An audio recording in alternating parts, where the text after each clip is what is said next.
So we're going to figure out how to solve for the present value of a constantly growing dividend using the Gordon growth model or the constant dividend discount model. So the formula that we know is P naught, the price today or the present value, is equal to the dividend one period forward divided by the discount rate R minus the growth rate. Now, we don't know what the dividend is technically going to be in 1 year from now. However, if we can assume that growth is constant, and so this would be for a large firm, think about Coca-Cola's, Walmart's, those types of entities. We can say that there's constant growth, then we can take the dividend today. So div 0 is the dividend that was just paid today or the most recently paid one times 1 plus g divided by r minus g. So we can get the 1 period forward dividend or the expected 1 period forward dividend by multiplying the dividend today times 1 plus the assumed growth rate. We can also isolate for r if we want to find out what the rate of return is expected for that investment. So in this example, D naught will be $1, growth is 4%, and the expected or the required rate of return is 8%.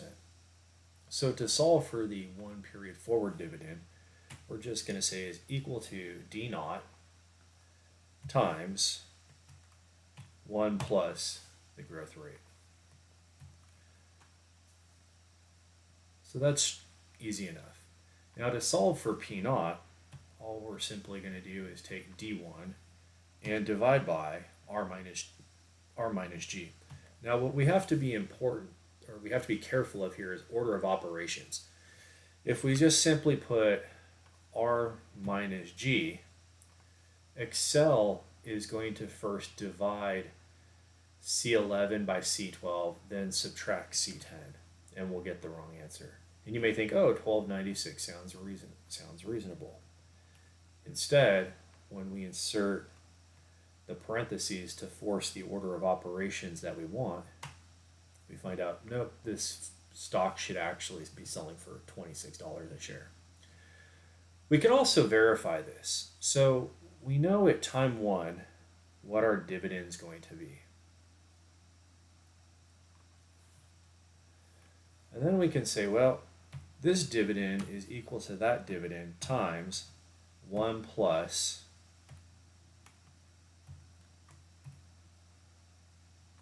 the growth rate G. And we'll hit F4 to lock that in. And so we can see next year it's $1.08, so on and so forth. What I've done is I've actually built this out to time 100. So we're going to go 100 years into the future. So we're going to go back here. We're just going to simply hit Alt-H to select the home ribbon. We're going to hit F and then I for fill, and then R to the right. So we fill all the way forward.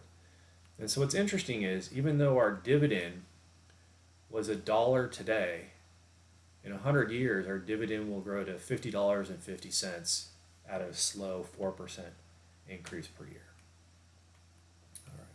So those are the nominal values, the undiscounted values, and what we need to do is discount those values so they're present values. So we're going to take the 1.04, divide by 1 plus our discount rate R. We'll hit F4 to lock that in, and then we'll take it to the power of the respective time period, so for time 1. There we go. And so the $1.04 we get in a year from now actually only has a present value of 96 cents. So we're going to go all the way out to the end here. And so then we'll just down arrow once, we'll hold Control Shift down, left arrow, select everything. We'll hit Alt one more time, then H, FI for fill, and then R for right, and it's going to fill that in. So what you'll notice is that even though our dividend is growing in nominal terms, so we'll see here our nominal value of dividend is going up, we can see our discounted value is declining. Why? Because we're only growing at 4% while the discount rate is 8%. So our discounted dividend will asymptotically approach 0. So if we go all the way out to the end here, we can see that our discount rate or our discounted dividend drops to 2 cents. And it looks like we haven't gone far enough into the future here. So what we're going to do is we're actually going to go out another 100 years, hit Alt H, Fi for series, and then we're going to go out to 200, and we want it in a row, so we're good. And so what's happened now, we're all the way out to 200 years here.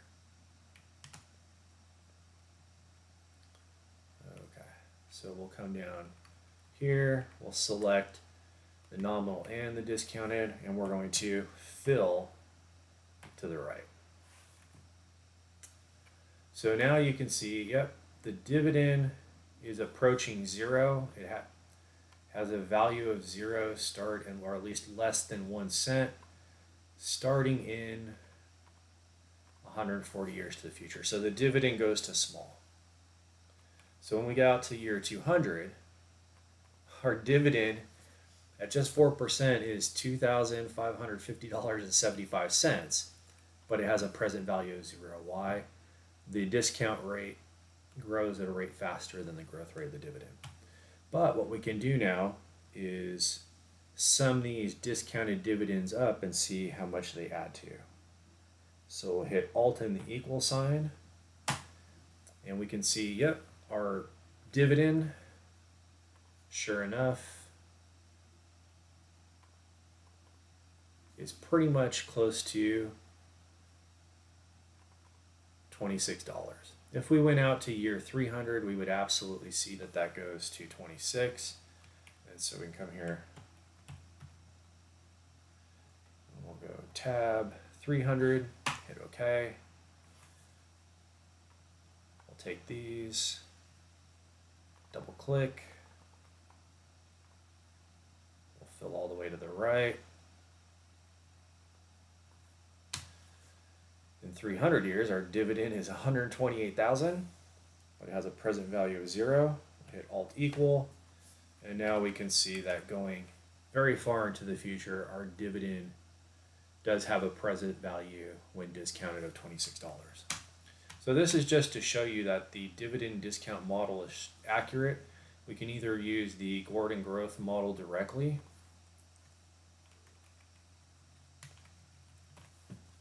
or we can manually go out 100, 200, 300 years and see that the formula works. Also, there is an interesting case where growth can go to zero. Will the model still work? Well, yes. If growth is zero, the growth is still constant. And so we can see when growth is constant, at zero, our dividend is only worth $12.50, and this is how you would value preferred stock. So when it comes to the valuation of preferred stock, G is equal to zero. When G goes equal to zero, notice D0 and D1 are equal. Why? There's no growth in the dividend. So then we are simply doing what? We're dividing D0 by R. All right, well, I hope you found this useful and interesting, and I'll see you in the next video.